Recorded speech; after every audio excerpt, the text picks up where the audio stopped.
जय श्री कृष्णा, राधे राधे। आज हम बात करेंगे श्रीमद् भागवत गीता, यानी कि भगवान श्री कृष्ण जी ने अर्जुन को जो ज्ञान दिया वो है गीता का ज्ञान।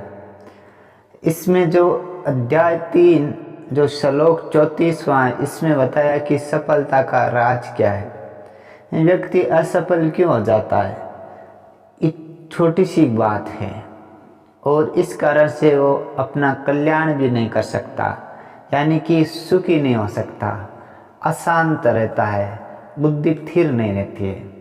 इसका कारण आप पहले ये जो स्क्रीन पे आ रहा है संस्कृत का श्लोक, वो श्लोक है अध्याय 3 34वां।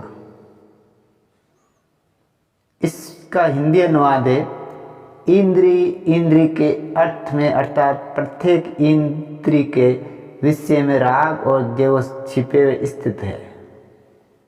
मनुष्य को उन दोनों के वश में नहीं होना चाहिए, क्योंकि वे दोनों ही इसके कल्याण मार्ग में विघ्न करने वाले महान शत्रु है। यानी कि आप सुखी होना चाहते हो तो ये कल्याण का जो मार्ग है, आपका सुख का आध्यात्मिक मार्ग, वो बाधा करेगा। कौन बाधा करेगा?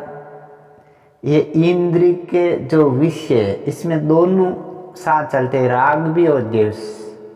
राग का मतलब है मोह और द्वेष, यानी कि आप किसी से नफरत करने लग जाते हो। ये दोनों चीजें छिपी है। किसमें छिपी है? इंद्री। अब ज्ञानेंद्रिय जो है आँख है। आँख, आप किसी रूप को देखते तो उसमें आपको नफरत भी नज़र आ सकती है। अगर कोई दुश्मन आपके पास से गुजरा तो दुश्मन का रूप देखोगे तो आपको क्या याद आएगा कि ये मेरा दुश्मन है, और आपके भीतर क्या आएगा? द्वेष भावना, यानी कि नफरत आएगी, घृणा होगी, आपको जेलेसी होगी। आप चेहरा देखोगे दूर से तो भी आपके भीतर से एक तरंगे उठेगी, आप गर्म होने लगोगे, आपका चेहरा लाल होने लगेगा। ये आंख द्वारा घटी। दूसरी तरफ जब आपका कोई मित्र आता है या आपका कोई प्रेमी आता है या आपकी कोई प्रेमिका आती है या कोई खास आ जाता आपका, तो आप उसको देखोगे इस आंख के द्वारा तो आप आकर्षित होगे, आपके अंदर भावना जगेगी, आप खुश होगे, आपका मन शीतल हो जाएगा और आप एक चुलबुलाहट की तरह उछलोगे, भीतर भीतर उछलोगे, बाहर तो आप किसी को दिखाओगे नहीं। ये दोनों चीज़ें किसके द्वारा हुई? आँख के द्वारा। भगवान श्री कृष्ण जी अर्जुन को ये बताते हैं कि दोनों ही बाधा है, लेकिन आँख के दो विषय हो गया, एक तो राग और द्वेष। यानी कि एक आँख अलग अलग रूप को देखती तो किसी से राग होता है और किसी से द्वेष होता है, यानी किसी से मोह होता है तो किसी से नफरत हो जाता है। जिस आदमी से आप प्रेम करते हो तो वह आपको रूप अच्छा लगेगा, और जिस व्यक्ति से आप नफरत करते हो तो वो कितना सुंदर हो तो आपको रूप अच्छा नहीं लगेगा, दुश्मन दिखाई पड़ेगा। लेकिन दोनों ही सफलता में बाधा है, क्योंकि दुश्मन याद बार बार आता है। दुश्मन बार बार याद आता है कि दुश्मन कहाँ है, किधर गया, उसे गिराना है। और मित्र या प्रेमिका भी याद आती है या प्रेमी याद आता है, बार बार याद आता है, उसकी यादें आती है, वो कहाँ गया, किधर गया, ये कहाँ घूम चुका है।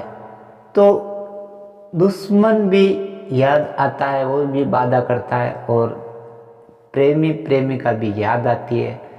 मोह बेटा वो भी आपको बाधा देता, और नफरत भी बाधा देती है।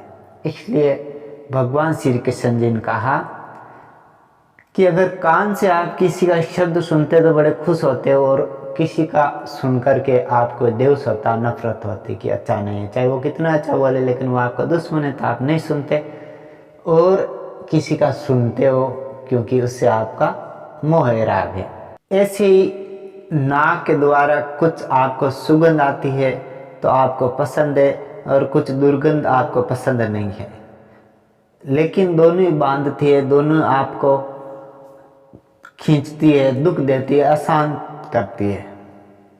और जीभ में कोई स्वाद पड़ जाता है तो कभी आपको गुलाब जामुन अच्छा लगता है या कतली आपको अच्छी लगती है, लेकिन किसी लोगों को कतली और गुलाब जामुन अच्छे नहीं लगते तो उसके लिए वो बाधा हो जाती है, और किसी के लिए ये आकर्षक का विषय हो जाता है, यानी कि व्यक्ति अट्रैक्ट होता है।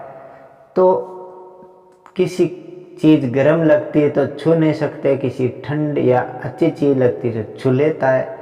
तो भगवान श्री कृष्ण जी अर्जुन को समझाते हैं कि हे अर्जुन, राग हो चाहे द्वेष, दोनों ही स्थिति में ये बाधा है, वो कल्याणकारक मार्ग में बाधा होती है, सफल नहीं होता है। इसलिए व्यक्ति को इन दोनों से बाहर आना चाहिए। दोनों से जैसे आप बाहर आ जाओ उसी प्रकार आप आगे बढ़ने लगोगे और उसी दिन से आपके भीतर सफलता आने लगेगी। लेकिन इतना ये जल्दी नहीं है। आध्यात्मिक मार्ग की ओर जाओगे या आध्यात्मिक उन्नति होगी या आत्मज्ञान होगा तब ये होगा। तो भगवान श्री कृष्ण जी सफलता का ये मार्ग देते हैं कि आप अध्यात्म की ओर चलोगे तो सफल हो जाओगे। वीडियो अगर पसंद आया तो इसे लाइक करना, शेयर करना, कमेंट करना, साथ में सब्सक्राइब जरूर करना।